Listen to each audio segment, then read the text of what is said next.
चलो सवाल नंबर क्या है?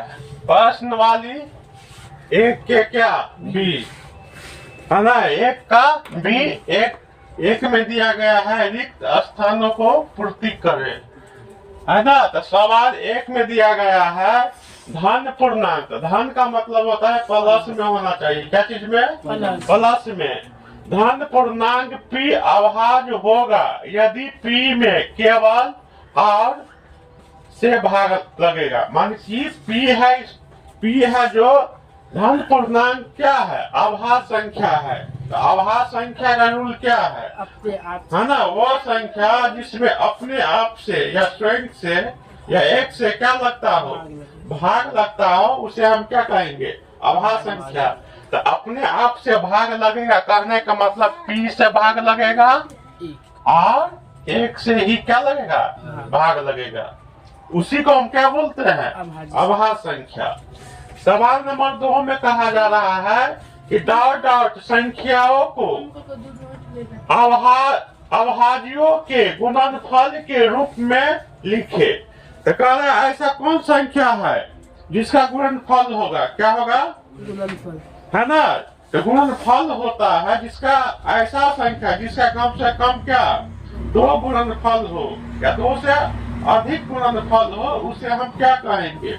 यौगिक संख्या या भाज्य संख्या। सबसे छोटी यौगिक संख्या क्या होता है? 4 होगा। क्या होगा? 4। इसमें क्या पूछ रहा है? डॉट डॉट संख्याओं को अभाज्यों के गुणनफल के रूप में लिखे। मतलब कि ऐसा कौन संख्या है जिसका गुणनफल होगा? तो 1 और 2 को तो नहीं होगा, तो शुरू से क्या का होगा? 4 का, 6 का, 5 का भी नहीं होगा, है ना। तो 5 भी क्या है? यौगिक या भाज्य संख्या नहीं होगा।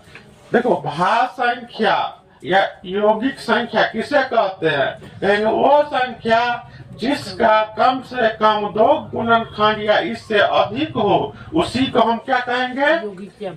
यौगिक या भाज्य संख्या। तो गुणनखंड होगा तो इसको यहाँ पर क्या बोलेंगे? यहाँ पर क्या लिखेंगे? यौगिक या भाज्य। यौगिक संख्या या भाज्य संख्या, है ना। तो सबसे छोटी यौगिक संख्या किसे कहेंगे? 4 होगा। अब सवाल नंबर कितना में चलेंगे? 3 में।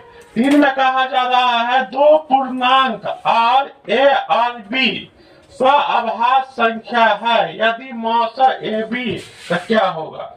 तो 2 पूर्णांक ए बी क्या है? अभाज्य संख्या। क्या है?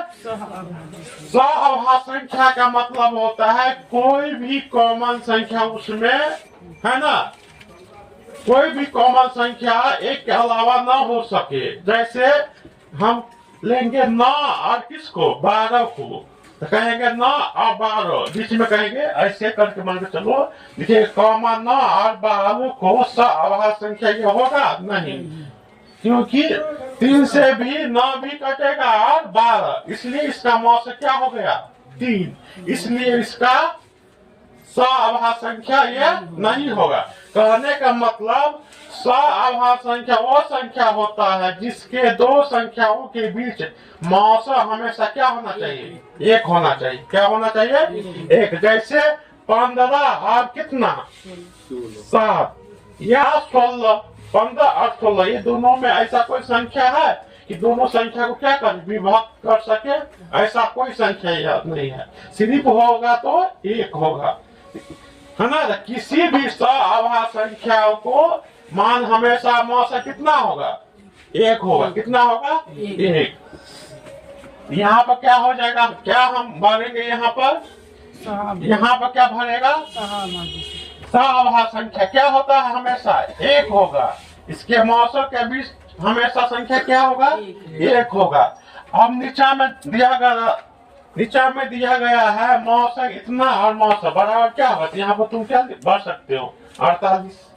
यही होगा ना। करो मौस का मान पूछा है, नहीं पूछा है ना, बात बराबर है ना। मौस इतना है और फिर ये हो जाएगा, यही हो सकता है। चलो सवाल नंबर क्या है? 5 में। सवाल नंबर कितना? 5 में। सवाल नंबर 5 में कह रहा है मौस ए बी। यहाँ पे ए बी क्या है? पहली संख्या और दूसरी संख्या। ए को हम पहली संख्या मानेंगे और बी को दूसरी संख्या। तो यहाँ पर ए क्या है? पहली संख्या, बी है दूसरी संख्या। ये मौसे, यही दोनों संख्या के बीच का मौसे निकालना है। इसका कहना है लॉस पहली संख्या ए और दूसरी संख्या क्या है? बी। इसी दोनों के बीच क्या निकालना है? लॉस निकालना है। इसका फार्मूला क्या था? पढ़ा है ना फार्मूला? मौस गुने लॉस बराबर क्या होता है? पहली संख्या गुने। यहाँ पर पहली संख्या क्या है? पहली संख्या क्या है? ए। और दूसरी संख्या क्या है? बी। यहाँ पर लिखेंगे ए गुने बी, यही हो जाएगा आंसर, है कि नहीं? लिखो, समझ में आया कि नहीं?